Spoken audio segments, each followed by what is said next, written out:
pusing dengan kode yang berantakan dan revisi tak berujung? Bayangkan jika kamu bisa mulai desain sistem terlebih dahulu sebelum mulai coding. Ayo, saya perkenalkan UML. Jadi, apa itu diagram UML? UML atau Undefined Modeling Language adalah bahasa pemodelan standar untuk menggambarkan sistem perangkat lunak.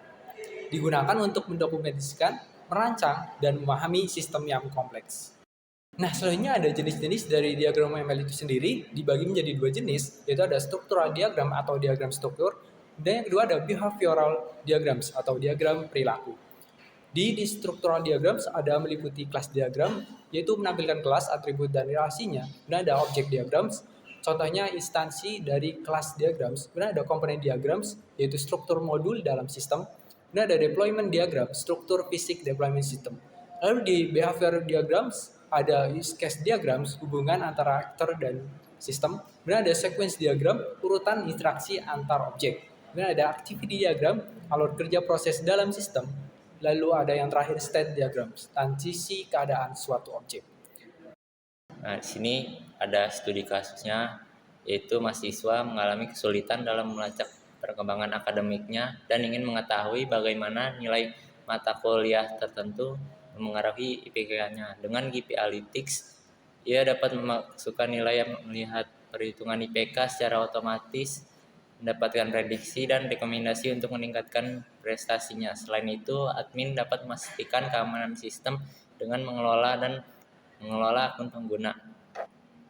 Kemudian di sini ada proses berpikir, yaitu pahami kebutuhan sistem, identifikasi fitur utama, input nilai, perhitungan IPK, prediksi rekomendasi. Lalu ada kelas diagram, definisikan entitas utama mahasiswa mata kuliah, data nilai IPK, analisis rekomendasi. Lalu ada sequence diagram, gambarkan urutan interaksi antara pengguna dan sistem. Lalu ada activity diagram, tentukan alur kerja utama mulai input, validasi, hitung IPK, selesai.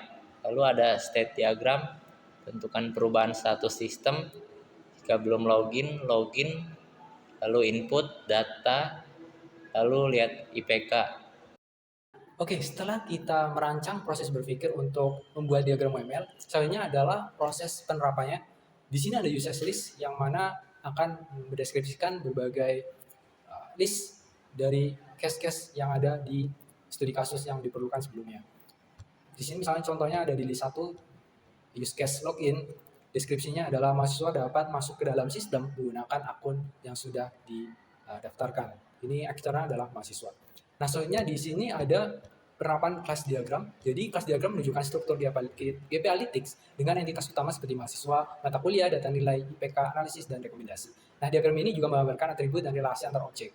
Nah, selanjutnya ada use case diagram, yaitu memvisualisasikan interaksi pengguna dengan sistem, termasuk mahasiswa yang dapat memasukkan nilai, melihat perhitungan IPK, dan menerima rekomendasi akademik.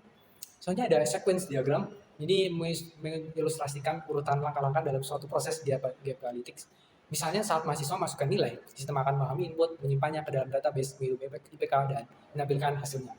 Selanjutnya ada activity diagram, menjelaskan alur kerja dalam sistem seperti proses login, input nilai, validasi data, perhitungan IPK, prediksi, GPA, dan sebagainya. Lalu ada state diagram, yaitu di sini menggambarkan perubahan status data dalam GPAlytics, misalnya status mahasiswa dari belum masukkan nilai menjadi nilai tersimpan, hingga menerima rekomendasi. Nah, diagram ini juga membantu memahami bagaimana data bergerak dan berubah dalam sistem berdasarkan aksi pengguna.